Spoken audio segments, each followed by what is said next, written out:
Well, I'm gonna get a signal. Hang on. Okay, go ahead. Demon. Because I think it's extra dimensional. I think it's self-manifesting in our reality. I think the people who came before us that wrote these books and described demons and all this shit, I think that they were experiencing the same thing, just in a different time period. It had different ways of manifesting itself. And I think that we're in a position now where our society is a little bit more complex. We're more dependent upon something, and it's using that weakness that we have for technology to enhance our daily lives, to allow itself in to our daily lives. So we're using the word demon in a negative connotation. I'm using it in a or are we just using it to associate with the way they, like you said, the people before said it as well? I'm using it in a context of something that's extra dimensional, that's making its way into our dimension. What are we talking about again? Demons. AI. AI, okay. Demons. Okay, AI, okay. Demons that are smarter than us. Demons. That sucks. Demons that are way more advanced than us. that are actually controlling us through things like that we would never suspect, like using language as a Trojan horse to getting into our psyche, into the control of our lives, using technology now. I know it's something that might seem kind of woo-woo to a certain extent. Man, I don't think that it does. But I think it's an archetype that's always existed. Yes. And if you're able to understand the fact that, this is a well-defined archetype, and you objectively look at what's going on in our society now, it's not too hard to make that correlation. Doesn't necessarily, like what they say, like, correlation doesn't, mean causation per se, but I think that there's a lot of repeating themes that occur, and that's one that I look at it, and I like to think of it as a demon, in the way that I think about it, I guess. That's cool. I was just wondering. Yeah. Like I said, I'm not far off on that. I was just some of the key words there I was asking about, just playing devil's advocate. Sure. Sure. It's a weird way to describe it. You just brought that full circle. Unfortunately. But that's and who are obviously there's not going to be like a ground zero moment whenever AI. There may be a moment whenever we have to have ambassadors, and they're going to have ambassadors, but I don't know that it's going to be. It may very well be like I said, a ground zero moment where, okay, we have to put our best forward because they're having some. We're going to have to communicate somehow, because if not, we're going to go to war, and they have control of a lot of our stuff because of the fucking internet, because of Wi-Fi, whatever, because AI, because it's technology. And so who are the ambassadors? Is it the UN? Is it our people? Is it whoever comes up with it first? Because I think it's going to be shared when it comes. It's not just going to be. No, I mean, who's the ambassadors for us? Oh yeah. Well, I think that us? depends on who breaks that. The what do they call that? The I know what the you're talking uncanny valley. Is that what it's called? Where is it? I might not be using the right terminology when they refer to like a crossover point. It's like a point where you really can't I'll use it as an example, like a point where you really can't distinguish a robot that's using AI from a human being. Okay. So you reach that uncanny valley where that like everything is can be perfectly mimicked. Yeah.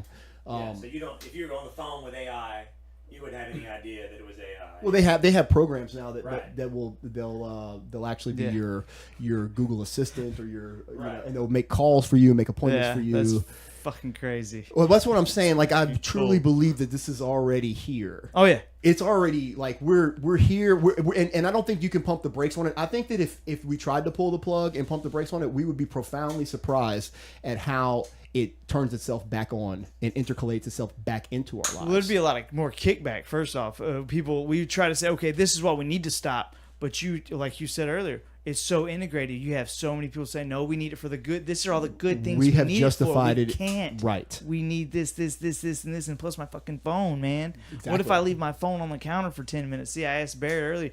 It wasn't even him thinking about it. You were thinking about it for him. Hey, dude, you want to leave? You were thinking about it for me. Your phone's right there, bro. Yeah. And he's like, fuck that phone. All right, I'm gonna fuck. All right. You know, that's an interesting thing that we, you know, the holes in the bottom of those shoes are for laces to make them tighter. No shit. Yeah, I never knew that. Yeah, I always thought it was for draining the sweat or whatever, air, flow. Dude, I had but it's to run those laces in there so you can pull them tighter if you wanted to. Anyway, sorry. Nice.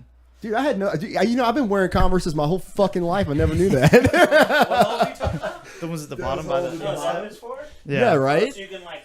You can lace them in and pull it even tighter. Yeah.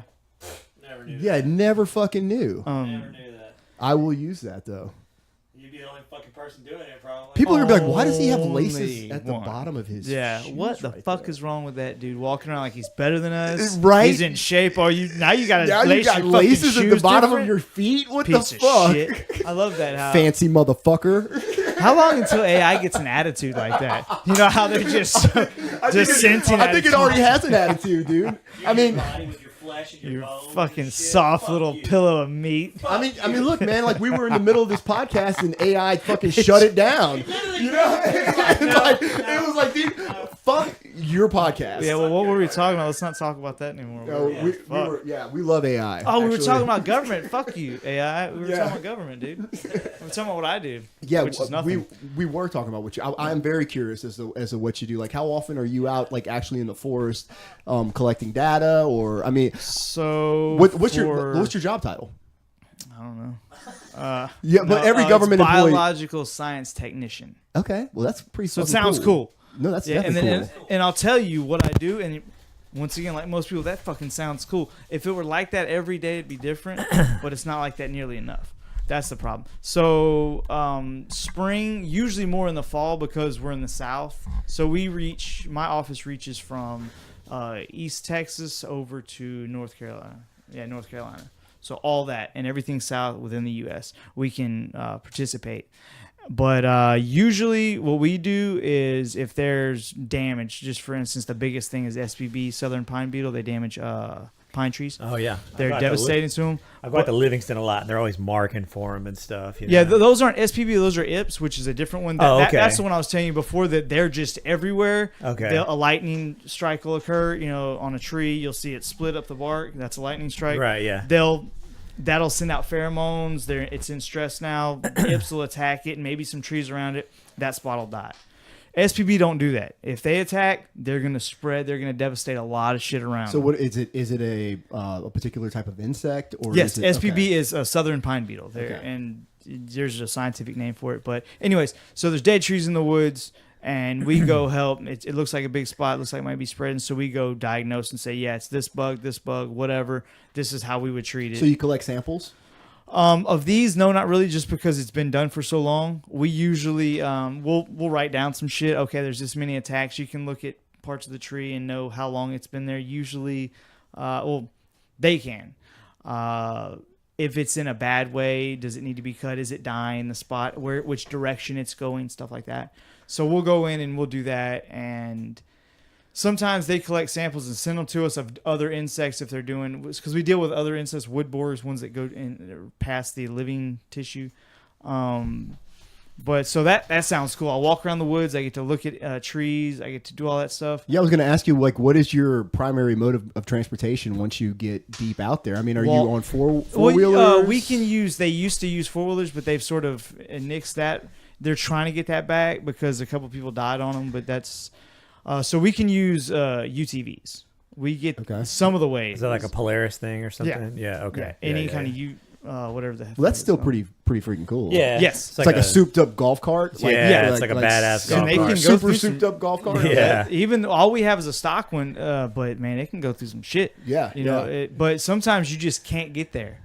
We have to walk. I've walked almost a mile through the woods to get to a spot that you hope is there. Because you have a GPS point that they mark, because they fly usually, and they usually not in a helicopter. Helicopter, they can hover, Put a point. This is where it's at. Usually, it's a plane. You're having a gauge when you're watching. So looking they're from the actually plane. finding out about these places through aerial surveillance. That's Yes. kind of what I'm curious about, like this whole process. Yes, Of what's, and they're getting more. They're using satellites more now. They're Okay. they're trying to get it to where they really don't have to fly anymore because of safety issues. okay. Plane could go down. They're and going to kill people. write an AI program I hope. that takes the satellite imagery, looks for different variations of the plant life Yes. or whatever they're doing, and it's going to generate this map or list of GPS points. You're going to have to go out and survey it.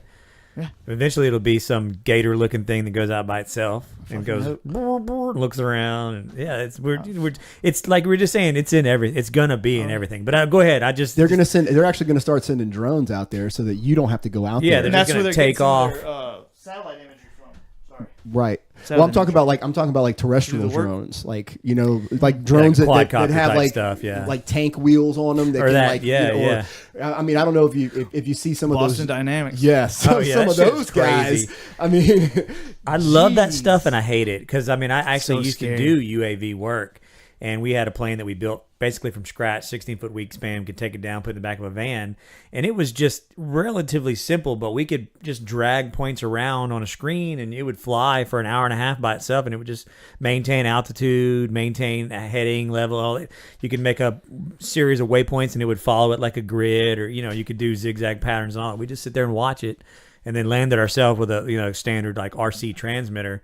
But it's just so I enjoy. And there was tons of setup for that. The building, the fabrication. We used a lot of like composite technology, like carbon fiber, Kevlar, fiberglass, epoxy, and stuff. And we made everything, foam and all that, like foam cord wings and stuff. So I love that part of it. But then the fact that what they're doing, you could just so easily tell it, well, just go kill something, and it could just fucking go kill it, and could run and faster than you. And just, we've all seen the videos. They're jumping over shit and climbing stuff. It's amazing what's going on inside the thing with the balancing and the gyroscopes and all that stuff is amazing. And the technology engineering is amazing. But man, it's kind of scary. It is really frightening, that we may pursue this end just to pursue better technology. We may pursue some end or something very, very, sinister just because, well, why not? This is just what we do. We just like to figure shit out. So let's figure out this thing, I'm about 300 pages deep into this book written by Ray Dalio. It's called Principles. He is the CEO and founder of Bridgewater, which is like a financial consulting firm. And he's built this from scratch. I mean, he's a very important person. I had no idea who he was until I started reading this book. Long story short, very very successful businessman, very successful. He's a mathematician. He's a computer programmer, and 300 pages into it, and he starts going into life principles, and he's basically advising at this point that you or your children better understand mathematics and some type of understanding of computer coding, because in order for you to make decisions moving forward in this environment with the advancement in technology, you're going to need to make those decisions computer assisted using algorithms. And if you can create these algorithms, and they're becoming more and more complex, and Sure. of course these programmers are creating these algorithms, and algorithms are running a lot of the decision making that's going on right now in the world. Oh yeah. And we're completely unaware Stock of this. markets. But he's one of the That's amazing he's one of to the me. That's guys. scary. Oh yeah, yeah. To He's one of the guys that was like at the forefront of this. Man, that's yeah. And so this book is really interesting. It's funny, we're talking about AI and how we're moving towards that, but this is just another component of that, where we're not even going to be able to keep up to get to the point where we merge with machines unless we're able to do computer programming. We're familiar with, complicated mathematics, Yeah. which I'm neither one of those. So, I feel like I guess I need to get on the fucking ball. Unless the fucking AI machine just grabs you by your skull and sticks a probe in the back of your spine and then goes, now you are with me. Yeah. And we're not, Because look, my 13-year-old it's dude, going to merge with us, not the other way around. She's a B student in remedial math, and all she wants to do is look at her phone, eat donuts, and sleep. So, I mean, I guess I get can ya. wait for the 5-year-old to It's start gonna get doing you, math. Well, this is how good we are at math. Not just me, you, but Common Core fuck people up. Oh, That's how good. I hate that shit. But that's how good we're at math. Because if we were real good at math, it wouldn't have fucked us up. Yeah, it's a different way to look at it. It's a different way, yeah. But if we were that good at math, like we need to be, then it wouldn't fuck us up. We just like, okay, we just have to work it out this way. But you can work it out the other way and still come up with the same answers. Which is fine. It's just a different way. But if we were that good at math, it wouldn't have bothered us so much. I see your point in a way. It would have just been okay, cool. But I think sucks. I think we're wasting fucking time, but whatever. But I think it kind of changes like the fundamental way we've looked at math Yeah. and we process math up until this point, right? Common Core. I mean, the way that they do. I mean, you have children. Yes, it you does. have children I that see are what in you're that getting at. age where they're Yeah, I see doing what you're Common getting at. Core math. Mine were right at the tail end, like when they started it. Mine were kind of growing. They were. I can tell my kid like, oh, you can get to this answer this way, but she's like, oh no. Like this is she'll look at the argue book, and I'm looking at the book, and I'm like, what the fuck am I looking at? Yeah. And that ladder method and all that, is that kind of what you're talking about? See, and I had a I don't deep understand it. I can't I had a even comment on discussion it. with somebody because in engineering, I did a little bit of engineering school, and I finally just dropped out. But this guy was like, yeah, man, if you know your times tables to 20, from 1 times 1 to 20 times 20, and you just know that shit. Division tables from 1 to 20, and that'll get you a long, long way. But the problem is that Common Core ladder shit. It's okay. We're learning a different way in elementary school. That's fine. But when you get to, if somebody does have an aptitude for math, or even if they don't, but they're trying to develop the skill of it because they want to be an engineer or something like that, one day they're going to be in a differential equations class or a Calc 3 class, multivariable calculus, and you're going to have every single problem. I had tests in differential equations that were one question, and it took 5, 6, 7 pages of work to figure out that one question. And now they've gone from 2 times 2 is 4. Or 10 times 10 is 100, and you've got just this grid pattern this is why, and they go all through this stuff. I'm like, man, if you get into your differential equations class in college, and it's like, okay, you have to design a pump system for this plant, and this is the diameter of the pipes that are going to move it. This is how far it's going to be. How much is it going to cool from one end to the other? This is the type of gas you're using. This is the volume of area that has to be moved out over a certain period of time. Man, you can't use that ladder method. You have to be like, you have to know your multiplications, your division tables. Bam, you just have to be able to just recall them. And I guess maybe it helps you see where it's coming from. But in these big, long out, drawn out problems, like you just kind of almost just need the answer for little details. Like, okay, 4 times 4 is 4. 4 times 4, man, maybe I need to go back 16. 4 times 4 is 16. But why is it 16? Like, bitch, it's 16. Let's move on. You know what I mean? I don't know. It just, because my kids were right at when they were kind of integrating that stuff. And I remember being like, I'm not showing you how to do this. I'm just not doing it. Well, like Phillip was saying, it makes you conceptually, you look at how to get the answer a different way. They come up learning different, conceptually looking at math different than I do. And that may be good in the long run. Well, that's what I was I'm wondering. Does it change the way they look at differential equations? Maybe, yeah. Does it? Because they're still going to learn 4 times 4. No matter what, they're still going to know the answer when they get older. It's 16. My question is, who developed Common Core?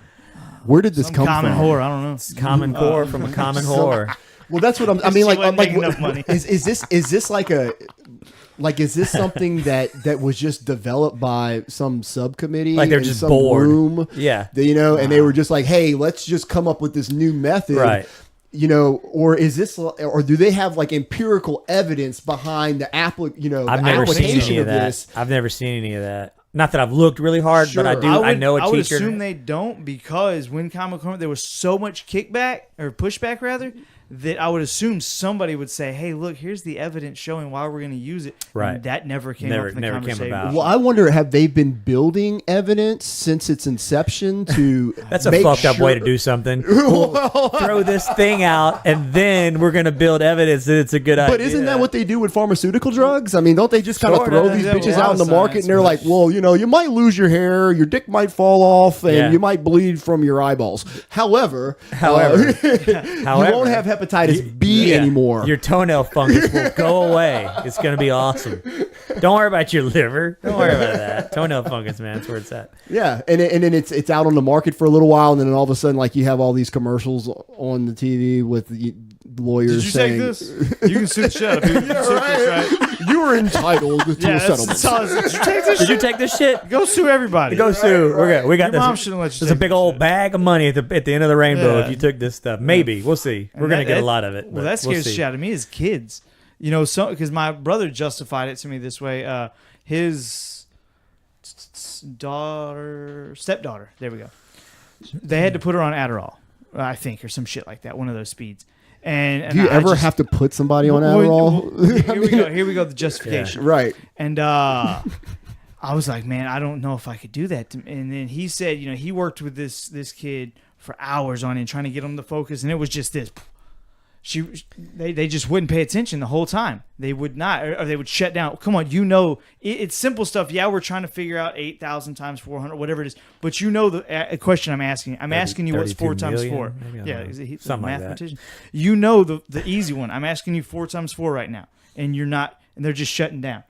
But put her on the Adderall, bam, she'll focus, she'll listen to you, she'll do her work, whether that's necessary or not. But whenever they have to go to school by law, unless you're going to homeschool and some people just can't, they have to go to school, they have to participate, and they have to be socially acceptable in school. They can't cause dysfunction. So what helps that? The Adderall does. You know what else would help Is- that? A little bit of Mandatory movement. jujitsu. A little bit of fucking movement. Fuck, Thai boxing class or something, Yes. man. I mean, Any kind of something. fucking More army, play, more army play, crawls less outside. schoolwork. Hey, let's go outside and do sprints and throw red balls at each other for for an hour and a half. Yeah, My daughter comes home sometimes, and I get the twitch whenever she says, "Yeah, they took our recess away I today." know, man. The 15 minutes. 15. They can't have 15 minutes. 15 Dude, minutes. Yeah, you're gonna have to slap. The shit out I'm of me gonna in a have to second. slap you. Man. I'm gonna not try gonna- not to cry. 15 fucking I'm just minutes. gonna sit back and watch. Yeah, that's what I would do. Yeah, put your camera up. Hey, guys, what But- happened in the podcast? Barrett slapped Ben, Ben ankle locked Barrett. People on the messenger are gonna be like, "When are y'all gonna release it?" And I'll be like, well, we don't have to. I've Yeah. got it right here." Yeah, Leaked Anyway. footage. Leaked Go footage. yeah. yeah late But footage. so I get so mad whenever they lose it because they're acting out, or one kid has too much energy and he can't sit still, so he can't go move because he can't sit still. There may be a manner in which you can approach those children, though, and seeing that we're having this increased incidence of children that are experiencing the same type of, let's call them symptoms. Yeah. Maybe Yeah, I we don't- should yeah. come up or try to manufacture a methodology for instructing these children in a way that's either, you know, specific to that individual, or maybe even, you know, a blanket solution for those symptoms, and develop that instead of rushing to do some type of chemically induced state in the child and making them compliant. Right. In an indoctrination program. Right. Because that's what it is. Yeah, yeah. You know, we've all been indoctrinated. All of our children are being indoctrinated. All the damn time. They're not taught how to think creatively.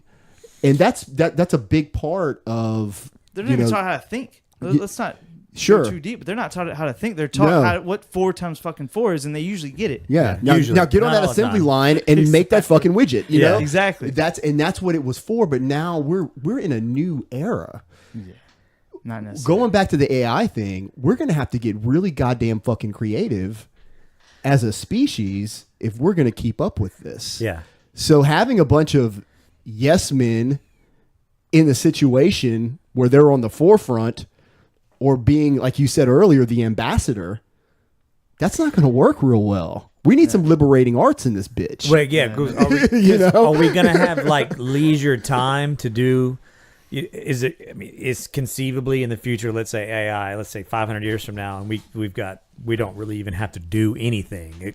It maintains produce for us. There's all the farm equipment is AI. They've got them in these multi-storied buildings with solar panels and stuff. So we don't even have to have farmland anymore. But are we in vats? Are we? Yeah. What are we now? What are we?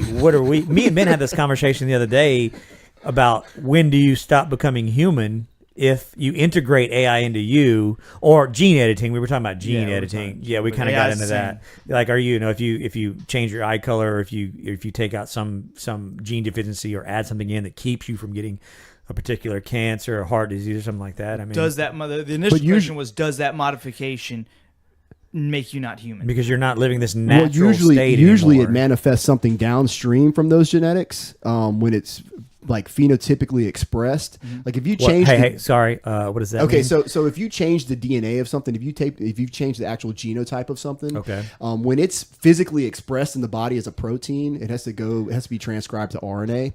And so when you go through that process of changing the actual genetic code, it's gonna affect gene expression downstream. Like it kind of has like a chain effect because there are all these like little proteins and mechanisms that go up and down the chain of DNA to produce RNA, and the RNA goes out and then it gets created into amino acid sequences, and those amino acid sequences come together and fold into proteins. Okay, well eventually what's going to happen is when you're expressing those genes downstream, because you change this sequence here, the expression of it later on is going to change too. Okay, because you're changing the sequences, and the sequences of those DNA nucleotides are very specific in what they're transcribed into RNA and then actually translated into proteins. So basically what I'm trying to say is when you edit the gene, you create other issues in the actual expression. Okay. In that organism. Okay.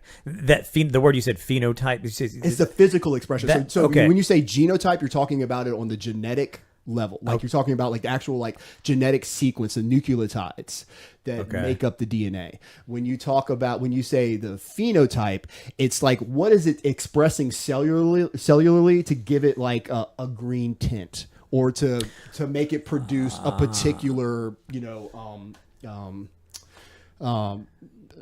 extracellular molecule. I don't know. Does it it's have been hair? a while since I've done this, so but does it have hair follicles on right? it? Does it have hair follicles? Just Does it not? something right? Yeah. Something that like Mendelian genetics, like whenever like Mendel back in the day took a bunch of flies and then crossbred them and then looked at the physical expression on the flies. Does this fly have hair? Does this fly have green eyes or different shaped wings? All that kind of shit. Okay. And then like so and he knew that like he was, by crossbreeding them, he was changing them on the genetic level, but as you go down generation to generation, you're actually changing the physical expression because these genes are they're coming together, like half of them from one side, half of them from the other side, and then they're mixing in and they're recombining and doing all this crazy shit. And so that's why there's just so much diversity, that's why we're all so fucking different. Right. Yeah, I know. There's just millions of different species. Right. Yeah. Okay. Makes sense. Yeah. Where were we going with that? Where were we coming from?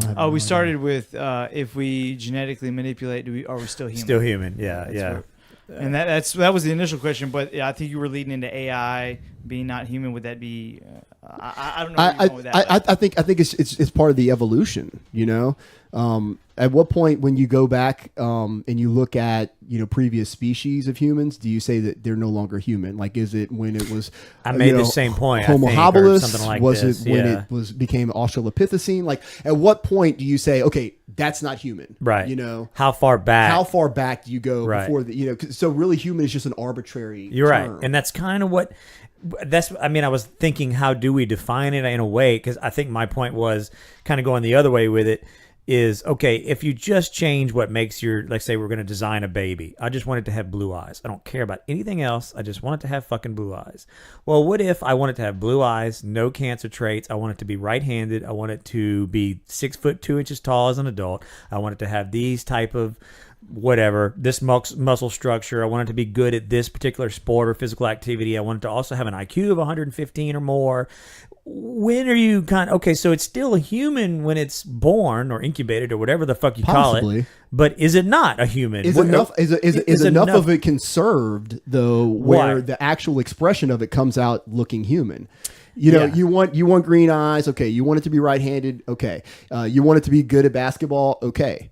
Well, maybe all those are human things, right? But maybe there's a consequence, a physical cost. Like maybe they're born without a finger. Maybe they're born with an extra finger.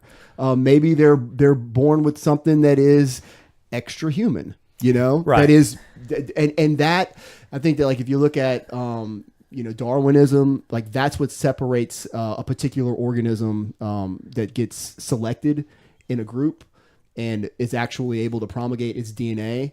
It's these environmental pressures that are existing at the time where it gives one of those particular members of the species a competitive advantage and allows them to create the next generation of improved species that's able to exist in that environment where everyone else that was a member of that species failed. Or maybe didn't fail, but just wasn't as optimal as this particular one. You know? But what you're talking about is this natural. Well, I mean, I guess it is. It's natural selection. It's natural selection. Yeah. But is it still, I guess, natural? It's artificial selection. Yeah. I mean, I'm still. But I mean, is it natural selection if I'm just looking through a tablet with somebody across from, in a medical office or something, just going, oh, you can give him, you can make him 6'3", 4, 5, 6. Oh, let's do that. It's not really natural anymore. And that's the experience, the human experience of just being born and just rolling with, hey, dude, you're gonna get cancer when you're 33. That happens to people. You're gonna suck at basketball. You're gonna have blue eyes instead of green. Go ahead, yeah. I mean, well, I think it may still be a form of natural selection. We'll call it artificial selection. Maybe, yeah, because of the consequence of the cost. You get all these things, but you're gonna have. There's no biological free lunch. You're gonna have something happen. You're gonna have to pay for that in some way. Maybe you only have a lifespan of 20 years or whatever, so it's gonna naturally select in some way. We might not be able to measure that. More times than not, what happens is you become a dead end in that respect. Maybe you're not fertile anymore. Okay. So you've changed it so much that now you just become a dead end. On. You just become a dead end. And that may be the end or the. That may be what happens with a lot of these modifications. If you do X through Z modifications, it's always infertility. Yeah. If you do these, they always end that way. Maybe you can only make so many modifications before it just ends us. So. Yeah, because you're gonna, because of that downhill expression thing, you're gonna say, I want green eyes. Well, then it's gonna change something down here. Then we're gonna fix that. Well, then it's gonna change something down here. Well, then you're gonna fix that, and then you're just bouncing along the sequence, and it's like this never-ending cycle of having to go and kind of tweak another area because you've changed it over here. Right. So you're just a pile of sand around the room, but never picking it up. Right. It's kind of like how our government works. We're not the ambassadors for a little while. Right? Don't talk to Actually, before we get, I'm curious when you were talking about your job. So I want to learn something about your job before. So they give y'all like an area to go look at. You have a GPS, but a plane flies over and it'd be like boom right there. But it's going 100 miles an hour, and so you just have to go out. We'll go in the plane sometimes and help mark those and spots. you mark That's them. awesome. Okay. Yeah, that's a skill because, like I said, you have to learn to gauge. That landmark's a mile away. Right. That's only a quarter mile, so I'm having that's about right there probably based on you have the topography and stuff like that. So but still you can be 100 yards off, 200 yards off, and you give me this GPS point. If I'm not the one that did it, even if I am, I get a GPS point and I have to go out in the woods and try and find this thing, and if I'm 100 yards off, 200 yards off, I'm where the GPS point says, but there's nothing but live trees here. What kind of planes do you guys fly in? I have no idea what they're Probably like a Cessna or something. Yeah. Are they like military planes, or are they I think private? Some of them private, they contract. Yeah. Some of them are Forest Service planes, just like the helicopters out west where they fight fire with. You ride in helicopters too? No, not for this. I haven't. They do sometimes, but they're just way more expensive. I was about to ask you, do you jump out of planes and do you get the machine gun on the side of the helicopter and like mow down hogs? Oh, that'd be awesome. That would be awesome. There's the spot. Go! You just dive out. You wingsuit down. That'd be fun. Would you wingsuit? Would you try that? Man, wingsuit? I've never even jumped out of a plane. Me neither. I would not do the wingsuit until they work out the bugs a little more. Like you're gonna have quite a few people that like it's gonna have to be improved. It sounds amazing to me. I've done the indoor skydiving a couple of times, but the wingsuit.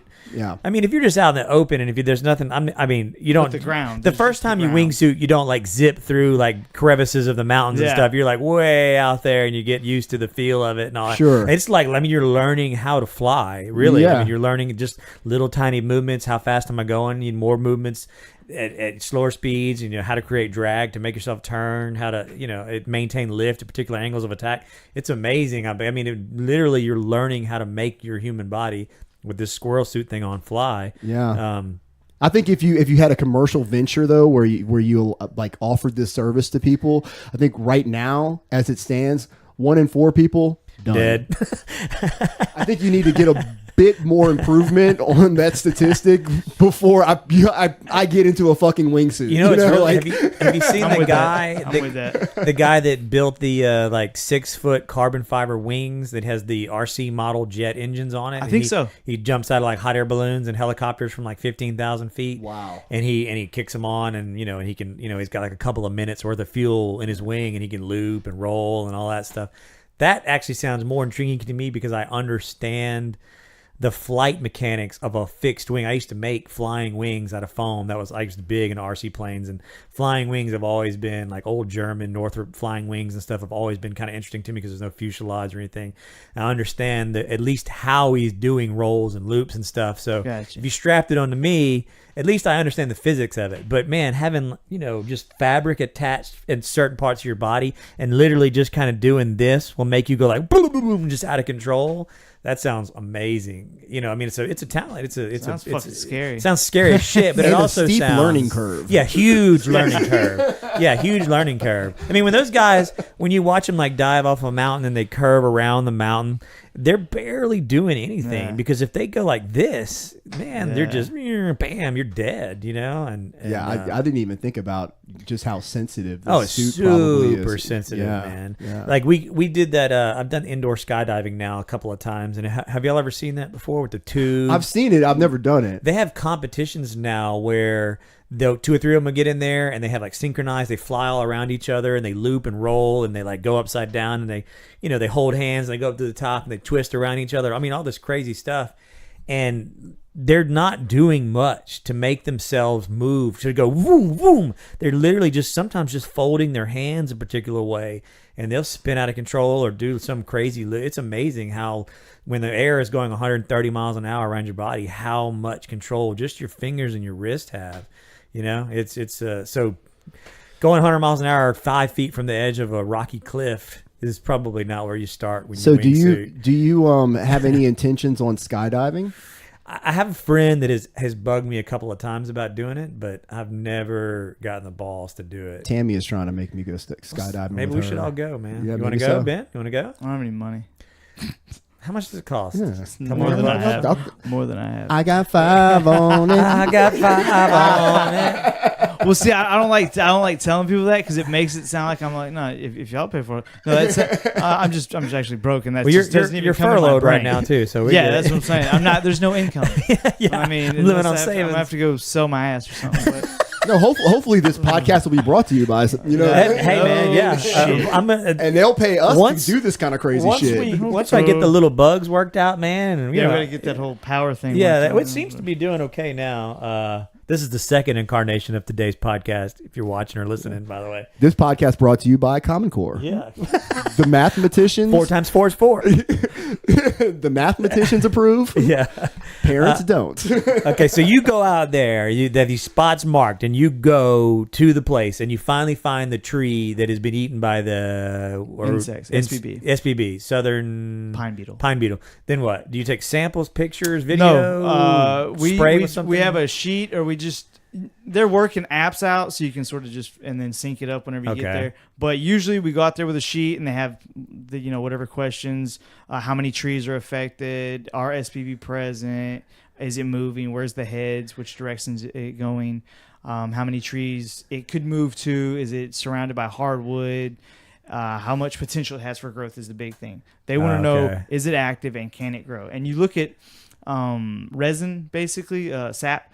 You can see pitch tubes where, meaning the tree actually was able to pitch out. So when the beetle eats into the bark, it makes a hole. It has to get through the bark, makes a hole. It starts eating the xylem and stuff. So a pitch tube is whenever the tree was able to defend it by pushing it out with resin, with sap.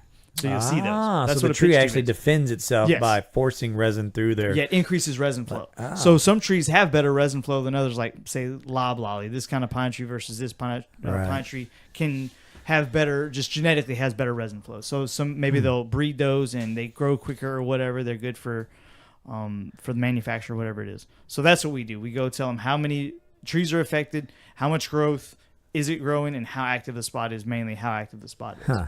And they can go cut it down, like I said. They can go just cut and leave, which is best for SPB. Cut and remove it, get the bugs out of the way. Do the bugs ever like resolve on their own? Yes. Okay. A lot of time, SPB, it's a little different. Ips, like I was saying, there's 3 different types of ips, and they're present just everywhere. They're just there. If a tree gets struck out here, they're probably going to eat some of it and then leave. But they usually resolve on their own. Very rarely do you see a big ips spot. But SPB, they are much hardier, we'll say. I guess is one way to say it. But they usually devastate. They want to kill everything around. They just want to eat. Do they ever look at you guys when you walk up and be like, these fucking guys are here again? Nah. Guys. But you can't. It's interesting. You can hear the wood if you're in a spot that's sort of old but still living. You can hear a. They're If just you're ever in the chewing on woods, it. yeah, that's the wood borers eating that dead wood. Damn. It's That's really amazing. interesting to be out there. And I've been in spots where you get there for a minute and you have these insects landing on you. They're little bitty beetles. Yeah, I was curious what they look like. How big are they? About These SPB they're fucking tiny. They're rice, maybe like a piece of rice, maybe smaller than that. And they operate like as a colony.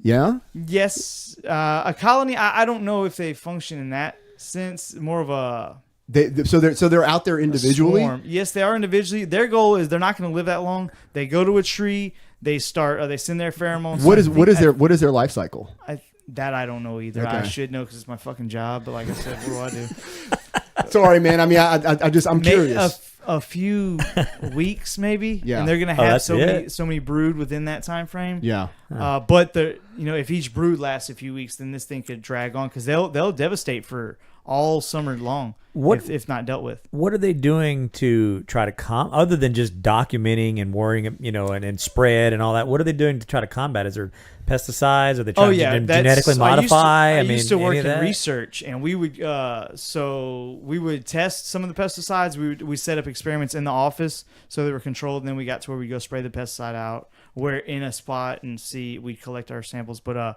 so there are pesticides, but the application is so hard for something like that because say you're 30, let's be generous and just say 5 miles off in the woods. Right. Let's just say a mile off in the woods. You got 6, 7, 8 trees it's gonna blow up. But how do you apply just to those trees without spreading it to the waters? Yeah. Other trees. You got overflow. Or you got draft. Yeah. Or So drift. if you guys do spray, you probably have to take like environmental samples of the surrounding area to ensure We that would there's never not do any that, runoff or. But yes, whoever does it is going to have to, and usually it's not recommended in that. It's usually just, even from a cost efficient standpoint, just to cut them down. I would imagine that Cut and leave. 'Cause that the actual application of the pesticide too would lead to resistance among certain strains of probably. beetle. I don't think there's been enough work with them, but I mean that's like Right. that in everything. Possibility, yeah. Right. It always Right. happens. Then just logistically getting gallons and gallons and gallons of the stuff out there, the pumping equipment, crews to run it, hazmat suits, all that shit. Yeah. A mile, 2, 3, 4 out in the woods with probably no trails where you're going Yeah. to a lot of times. A lot of the times now. Yeah, so man. But you see, these are the kind of government jobs that I'm more than happy to pay my taxes to support. yeah, just Well, because it helps the land. It You're helps the yeah, environment. exactly. maintaining the environment. Yeah. It has a practical purpose. Yeah. You know. But I mean, most of the fucking time, I'm. And then you guys are I'm the in the ones that are office. that are on furlough. Like you know what I'm saying? Yeah. I mean, you guys are actually the ones doing something Yeah, but that has an impact, but they're not going to let you guys work. Yeah. You know. Yeah, For months maybe, who I knows? I'm saying I don't know how sold I am on how impactful my job is, but I see what you're getting at. I can see. just from the short conversation I we've see had what you're here, getting at. I feel like you do noble work, sir. Yeah, I appreciate that. Well, and honestly, because I think before there was a big push to do a lot of these things, I can remember entire areas of forest being just like you drive by it one day and it's like, what the fuck happened to this place? It's gone. The trees are just gone. And, I mean, just for acre after acre after acre, there was a place on Highway 190. I used to live out kind of like Lacombe, Slidell, Mandeville area, and we, back and forth between Highway 190. It was like stomping grounds when I was in high school. And there's a Fountain Blue State Park out there, and I remember one day we just drove home from school a different way, and all of a sudden it was like, what the fuck happened to the trees? They were just gone. It was like the pine beetle stuff and and just different wood boring insects and invasive insect stuff, and I mean, just as far as you could see, it was all just gone. It was just ugly. Do you know how long it takes for them to devastate a particular amount of acreage of land? let's say June, where the temperature's good for them. I mean, they're good in warm temperatures, so it's good a lot longer than it's not. But I mean, let's say an acre. I'm trying to think if they grow 7. I'm gonna say that they're gonna kill an acre in a week at very least. Man, That's And incredible. that may be That's incredible. 200 something by two. It's like 208 by 208 feet is an acre, something like that. Yeah, whatever it is. something I like forget. And that. you guys are they're probably pretty fucking quick. You guys are Yeah. probably pretty limited in your resources, so I'd imagine that you're able to target specific areas that do have Extremely particular limited. impact. Yes. But there's probably a lot of shit that you guys can't get. So to. yeah, they other people way ahead above us say, okay, this is what's important. Prioritize. Yeah, prioritize. Yeah, this shit's usually if it's butting up against private land because that's someone else's shit and the government's going to get sued if it gets onto their land and kills all their stuff. That takes priority. If it's butting up against private land in the sense like Royal Martin or a paper company, something like that, that's going to take precedence That's over. their Absolutely. property. That's their profit margin and all that. Yeah. And the issue with it being on Forest Service and government land is, for one, it's not taken care of properly. We don't thin it out like we should because, once again, we don't have the money to do it. They don't have the money to do it. I don't have anything to do with It's it. a taxable But- commodity though too, so the government has a self-interest in ensuring that it can Well, and they do sell it off every now and then. And Yeah. when they can, they're Yeah. having problems doing that. because they're losing more, right? Yeah, you almost have to give the shit away, Yeah, and people yeah. don't really want it, you know. Yeah. And Yeah. so you have all these massive tracts of land that could produce something potentially useful or very useful, but it's not taken care of, which increases the stress on the trees, which increases its susceptibility to being attacked, all that, which just makes a great environment for a pest to thrive. Sure. So Yeah. that's what I look at and deal with sometimes. Do they fund clearing, like underbrush clearing, and all that stuff now to help prevent with forest fires? And Some places they do. They do. I think they're having limited success with that as well. Even though they should. That's Yeah. what they teach you in school. This is how you take care of it. You have to thin it out every once in a while. You have Right. to cut out some of these, whatever, and to increase the integrity of the trees.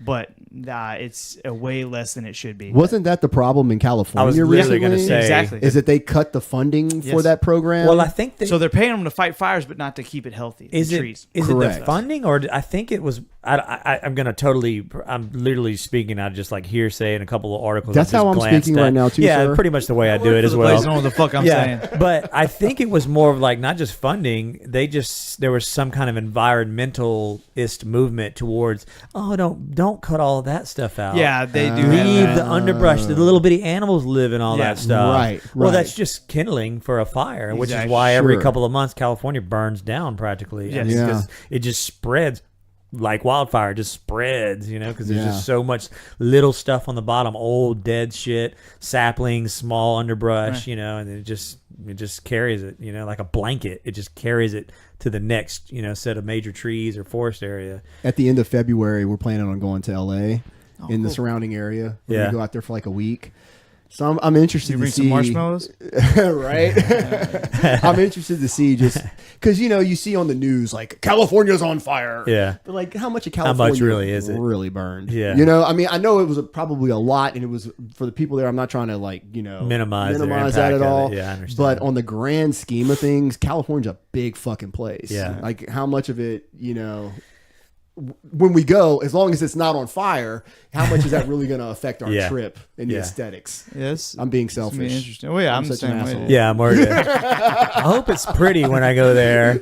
Not only But just in case, I am smoke bringing from the marshmallows. what are y'all gonna do? I'm when- sure they have a Walmart or a whatever market there. You don't have to go to Walmart. What are y'all gonna do when you go? Y'all got like something particular planned, or you? Just, No, we're bringing Alex, and Oh, okay. Alex has always wanted to go to California.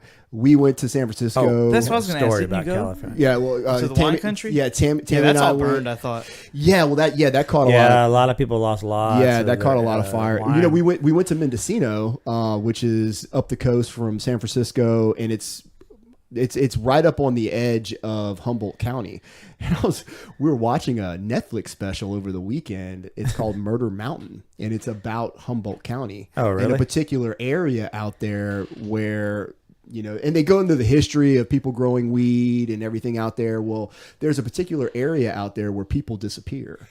And they talk about the introduction of legalization and how it's hurting a lot of the local farmers because there's all these regulations and inspections they have to have, and they have to, meet certain criteria for their harvest. Right. So it's affecting them, economically. They're not able to put out their product, and they're really working on slim profit margins to begin with. Because there's so much taxation and everything. And all and that, legalization is actually driving the prices down at this right, point. Of course. So it's putting a lot of stress. And basically, what they were trying, the gist of it was they're trying to set up the stage for big pharma to come in there, or big tobacco. Deep pocket people are going to come in there. Deep pocket people who can withstand, the force of the regulations and still make a profit off of it and strip it away from the local farmers who've been doing this for, a couple of generations now. Well, they have the startup capital too, where they can just come in and just spend millions of dollars to get everything up to code, pay off whatever politicians and local inspection guys are going to come by, get all the files and forms properly filled out by all their lawyers and everything, and then they can just go, well, we did all this bureaucratic red tape shit, and now we're if you're not doing it, they're using aerial surveillance to find you out, and to send sheriff's offices down there to cut down your crop. Man. And it's like, dude, it's 2019 now. When this was made, it was 2018. It's like, dude, it's 2018. Weed is legal in your state, and your law enforcement is still out there cutting down fields and hanging burning. on to that, man. I mean, when are we going to let this go?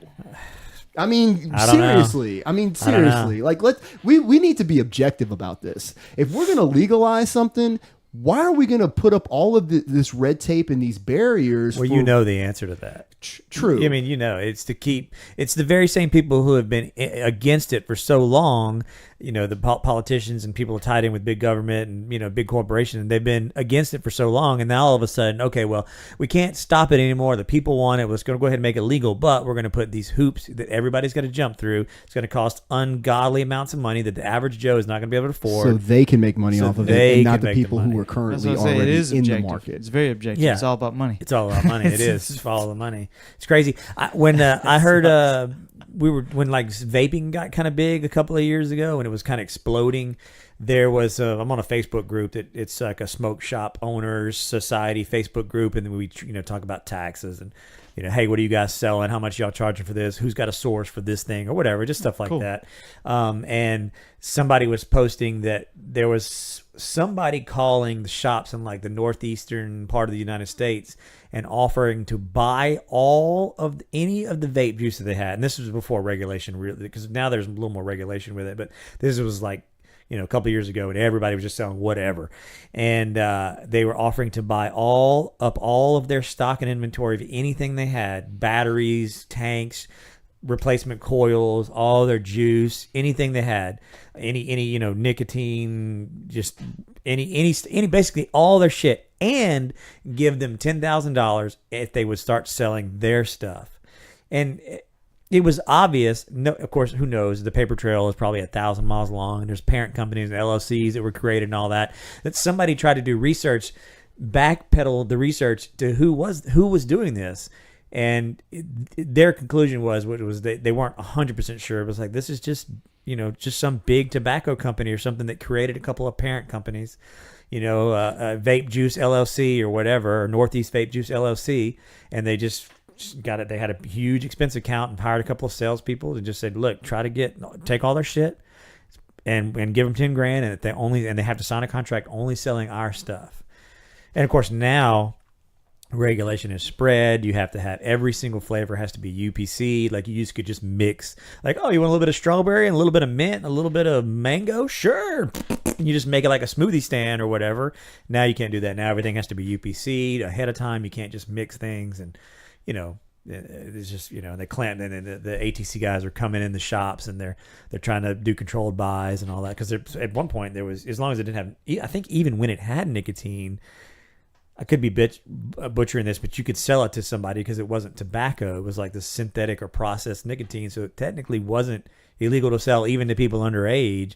They changed all that, and I don't know. It just, regulation just kills the people that are just scraping by. It's small people, because they can't have FDA approved kitchens and labs to mix all their shit in and UPC 1,000 different bottles and all that. It's hard to keep up with that. Sure. And pay all the taxes that are associated with it. Because as soon as regulation came along, where you can't it's not just sales tax anymore. It's not 8, 9, 10%. Now you got to pay 30% on all the cigarette shit or the juice because it falls under cigarette and tobacco now, even though it wasn't this weird little gray area, kind of the stepchild of the system, but now we're going to put it underneath all this, and now you got to pay all more taxes. Yeah, and we just don't, people like me or whoever don't have these huge deep pockets. It's fucking exhausting. It really is. Yeah, man. It really, really fucking is. Yeah. But anyway, so these pine beetles. Can we smoke them? If you kill them and you dry them out, can you smoke them? Can we I vape them? I can get you a bunch. Oh man, I can get you a bunch. Can we sell them back to the government? Yeah, we'll modify them and They we'll won't make buy shit. They won't even pay me. I was thinking maybe we just send them to the White House and see if they eat that motherfucker. fucking pine beetles, man. Pine beetles. Oh. So I do Yeah, want go to ahead. bring up something. So we were talking about the UFC earlier, Okay. and Brock Lesnar, and it made me think about this little meme that I saw on social media a few days ago. Donald Trump standing on the stage, Vince McMahon from the, I don't know, what is it, the WWF, the WWE, one of those organizations, yeah, and they're talking shit. And this is recently. this is Donald Trump. This is Donald Trump, and this is not like while he's been president, but okay, within like the I'll last get to 5 that years or part. something or whatever. Well, anyway, long story short, at the end, he slaps the shit out of Vince McMahon. Okay, and it's a big production because it's wrestling, Right. This is our president. This is and look, I'm not saying that that's good, and I'm not saying that that's bad. I'm just saying that this is our president. Literally, there was a movie that came out about 10 years ago. Yeah, it's Idiocracy. you're talking about? Idiocracy, Yeah, where they yeah. fucking predicted this shit. Yeah, this would kind of happen. stuff. Yeah, And here we are. here we are. Here we are. Mike Judge is a genius. He's a fucking genius. I love that dude. I'm so torn about. I hate that he was right. Yeah. I'm so torn about a lot of that stuff, man, because on one hand, I don't think anybody, fuck Hillary. I mean, who cares? Oh. God, what the hell was she going to do? Where would we be right now Yeah. if she was president? And then on the other hand, it's like, I don't really, or maybe this is the same hand, like, I don't care if Trump slaps somebody. It's fucking hilarious. And at least it gives us something to talk about. But is that what he should be doing? I don't know. Well, of course, this was before he was president too, so I don't know, man. It's Sure. I guess as long as he doesn't come out to the presidential speech, the slap annual, I think he Yeah. should have walkout music. I think he should have it's like walkout shooting music. a Pyro. fucking, effing scar into the fucking air. yeah. What was the I'm saying? president's name? Hector Gamacho, or the guy in the Old Spice, Yeah. the black dude in Old Spice. Yeah. What was his name in Idiocracy? Like President Hector Camacho or some shit like that. That was hilarious. And, man. and the best part is he's up there giving the speech, and they got the teleprompter, and he's like, "Shit's fucked up," and like on the teleprompter it says, "Shit's fucked up." That's fucking great, dude. But that's where we're going, man. We all, I think anybody that talks about this, like, if you really think about it objectively, maybe one day AI will get us to the point where we don't really have to do anything. We're just this leisure society. We get a universal income or something. Well, that's and then- what I was going to bring up. Rather Yeah. than universal income, should we have? we just lay around. before AI even gets us to the point where we have nothing to do? Universal income could do that, and then what do?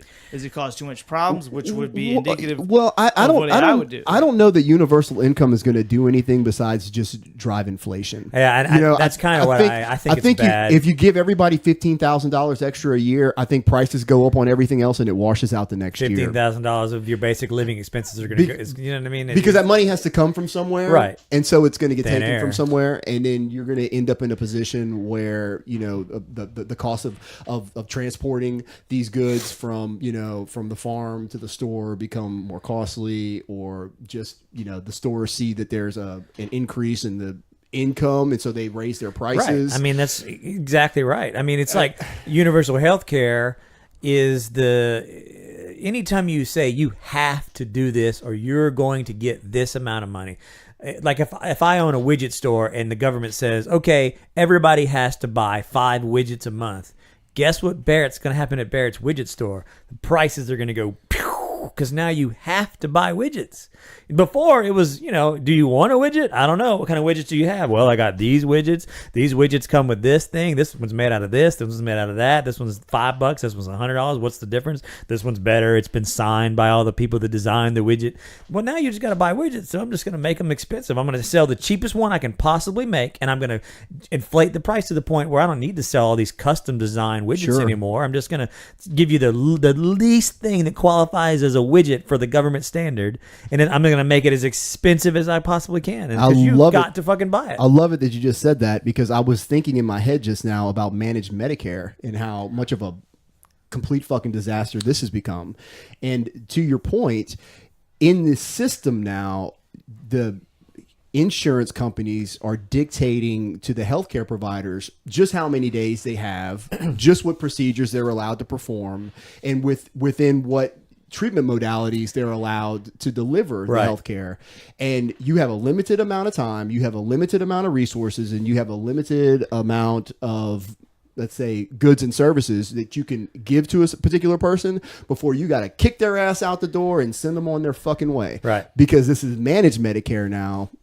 Can't have any providers out there actually trying to reach an end to their treatment modality where that person has reached their maximum efficacy level, their maximum performance level, and then allow them to go back out there and at least be, where they were prior to whatever happened to them. Yeah, they're just put on this systematic check-off list of the very basic, the bare minimum of what you can possibly do. Right. And then once you check them all off and you pump them full of a little bit of pills, get the fuck out. Yeah, you got to move. And we have an estimated amount of time. We have an estimated amount of procedures and amount of services that we're willing to provide within this parameter here. That. Did you look at epidemiological studies? Right. Did you come up with this some type of way, like empirically? No, we just determine them. Yeah. By cost. Like this is what it's costing the insurance company that's managing the Medicare. So we have to make a particular profit off of all of this. So at the end of the day, you only get this. Dude, we use insurance premiums. We use Common Core, and your insurance premiums go through the fucking roof. Yeah. And the quality of your widget.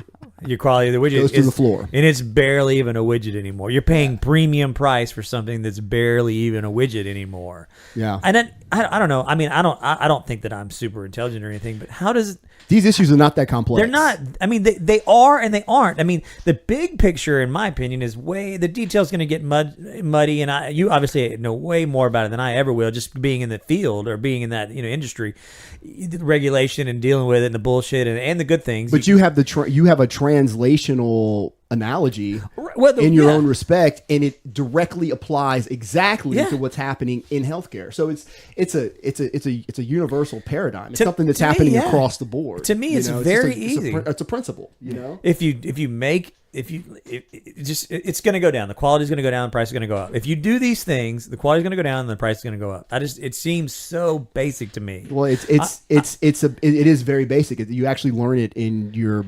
your economics 101 class. Economics or 101, exactly.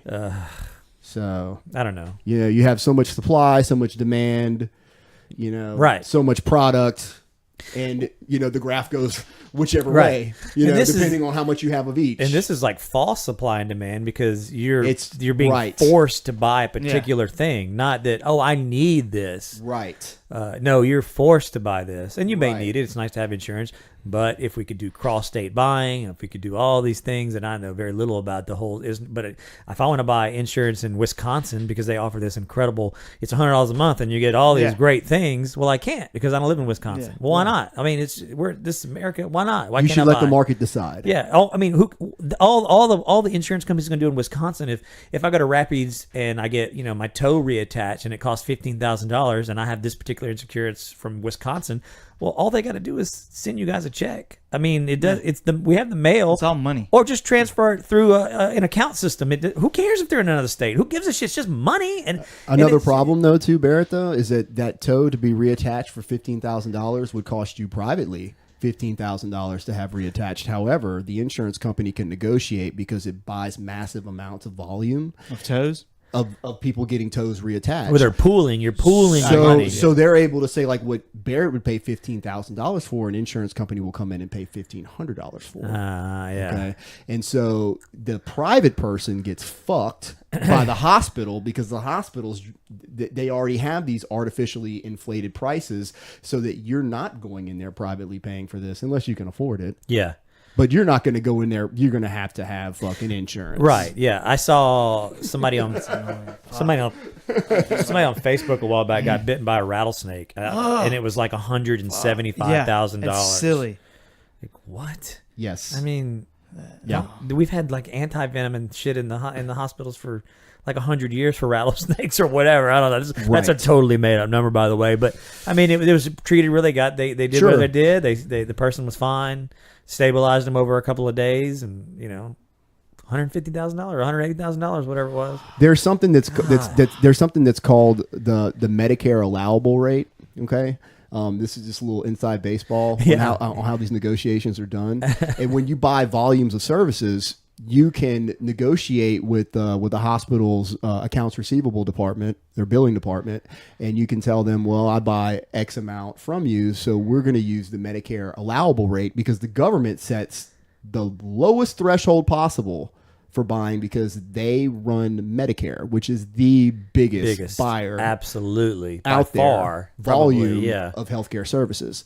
So as a healthcare provider, you can negotiate those Medicare allowable rates because you also buy volume, obviously not quite as much, but you're using the same system that the government uses. You're using Medicare, okay? Because your clients are, they have Medicare. So end of the day, as a healthcare provider, you're able to negotiate that rate. However, you walk into a hospital, you don't have insurance, you're not negotiating a fucking thing. Shit. Good fucking luck. Yeah.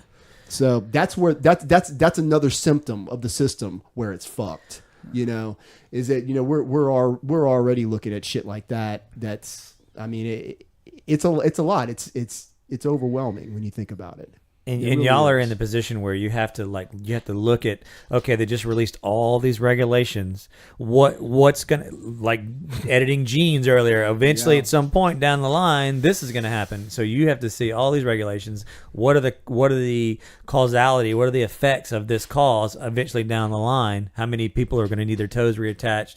What bottlenecks is the system going to cause? Yeah. Who's going to, people even going to be able to afford simple procedures? I mean, and I guess that's the reason that insurance exists in the first place, because they are extreme. I don't know how to reattach a toe or fix a rattlesnake bite. Doctors go to school for 10 years to learn how to do that kind of stuff. But man, it just some things, like you said, the prices are incredibly artificially inflated, and now the government's forcing you to buy them, so they're just going to incredibly artificially inflate them even more.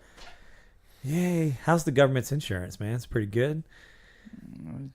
I don't know what to compare it to. So. I'm curious about it. Like if you go get a prescription or something, I mean, It's not too bad. You have like a copay or like I got a copay, okay. but it's like a minimal deductible, like $10 or $5 usually for most prescriptions. Copay at the doctor's office is $25, $30, whatever. That's pretty good. So yeah, I think it's good relative. Yeah, but yeah, I think federal employees have probably some of the best. That's what I've insurance. always heard. Yeah, I've heard that. So like I said, I've never been able to compare. Also, it to, like the best pensions too. Like if you, that's of course, stick it out. No, they don't. No, not anymore. Not anymore. Yeah, no? that's a big. It's still it's a misnomer now because of how it used to be. Right. It used to be you get a government job, you are fucking set. Just don't lose it. You stay there a year. It's gonna be hard to fire. Just don't kill anybody. But now they've changed that, and man, they don't even want to pay you what they owe you.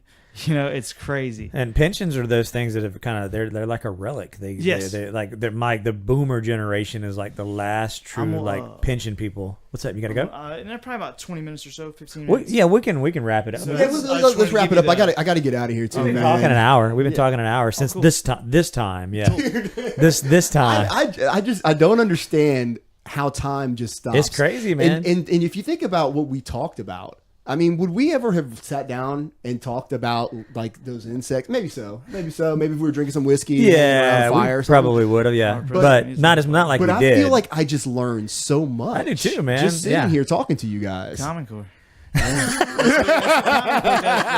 When you use Common Core, you learn shit. No, you know what? I think the way like fight math works, like jujitsu math works. That's Common Core, right? Yeah, because that shit don't fucking add up. Right? So he's gonna Christos called just it. got raped. Christos, Right. I said something about What the fuck's just happened? jujitsu math the other day, and Christos called it kryptonite. He was like, some people just have kryptonite. Like Ben, maybe this particular kryptonite. Like Ben can tap me all the time, maybe, but I can beat this person that taps Ben. Yeah, He's like, it's right. just There's no, it doesn't translate. Just doesn't make sense. It's Yeah. crazy, man. Yeah. But The whole physical interaction. real quick, so the tentative names are the Purple Shed, because we're all purple belts, and I was going with the Purple Belt Show, but now the Purple Shed, we're in a shed, and then I was just thinking the shed at Barrett's. I don't know. Ben actually came up with the Purple Shed. Well, I like with Purple Shed. I like, for some reason, I don't like it a lot of times with podcasts, but Purple Shed podcast. I don't know why that not the Purple Shed podcast. Whatever you want. You know, Yeah. In my head, it flowed Purple Shed podcast for some reason. But what happens But because whatever. Ben's gonna be a brown belt soon? Well, so. I mean, Well, it becomes, like I said earlier, just- it becomes sort of an inside joke kinda. almost. Not a joke, but we Gotcha. all know We why know what it's it means. purple. But other people are like, what the I fuck like does that, Purple dude. Shed even I mean? actually like that. Purple yeah, Shed podcast? It's got a good ring to it. I'll even fucking paint this thing purple, dude. I don't give a shit. I don't fucking care. I would just leave it in the just- fucking ether for people. Why is it Purple Shed? What the fuck? Just put a picture of the outside of the Yeah. shitty shed on Yeah, the on the exactly. Instagram. That's even I'm better. sure as much as we talk about jujitsu, Yeah, people maybe will we'll figure this shit figure out. it out. We're talking about it right now. We're all purple belts, at least right now. Ben almost is a brown Edit this belt. part out. Yeah. Okay, Phillip Maxwell, Ben Parpart, and I'm Barrett Moffitt, and we're going to cut it from here. And Appreciate you I'll do guys. something with this. It was fun, man. We need to do this Excellent. as Appreciate much as you guys. possible. Maybe Yes, next sir. time we'll drink a little bit or something, Oh, too. yes. Yes, sir. We're gonna figure out the jiu-jitsu podcasts where we watch it. Yeah. Oh, and if you want to talk watch about your that video of you later. getting Yeah, your the getting fight your- companion? Yeah. Yeah. I'm gonna get a little I got a little cheap TV I'm not even really using. I can put it out here and just HDMI out of the thing, and we can Nice. watch it. So, Awesome. Yeah. all right, cool. Let's go. Appreciate you Yeah. guys. Thanks, man. All right. Hopefully we got all that. It looked like that time everything worked. Cool.